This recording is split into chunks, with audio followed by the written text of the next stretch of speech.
Mohit Reddy anticipatory bail cancel చేయాలి. ఎవరి మోహిత్ రెడ్డి? ఏంటక్క మొదలు పెట్టడం ఏంటంటే మోహిత్ రెడ్డితో మొదలు పెడుతున్నావు, సరిగ్గా ఎక్స్ప్లెయిన్ చేయని మీరు అందరూ అస్సలు కన్ఫ్యూజ్ అవ్వద్దు. ఈ టాపిక్ చాలా ఇంట్రెస్టింగ్ వెళ్తుంది.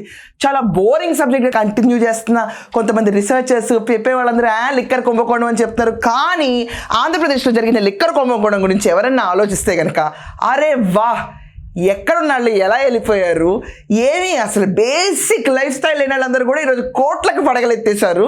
అచ్చచ్చో ఇది కదా రిచ్ అవడం అనే ఆస్పెక్ట్ ప్రతి ఒక్కళ్ళు మిస్ అవుతున్నారు. మీ అందరి కోసం నేను కూడా నోట్స్ రాసుకొచ్చాను. ఎందుకంటే ఒక్క లెటర్ మిస్ అయినా కూడా రాష్ట్రానికి నేను అన్యాయం చేసిందని అవుతాను. ఎవరి మోహిత్ రెడ్డి కదా, చెవిరెడ్డి భాస్కర్ రెడ్డి కొడుకు మోహిత్ రెడ్డి. హో ఇస్ చెవిరెడ్డి భాస్కర్ రెడ్డి.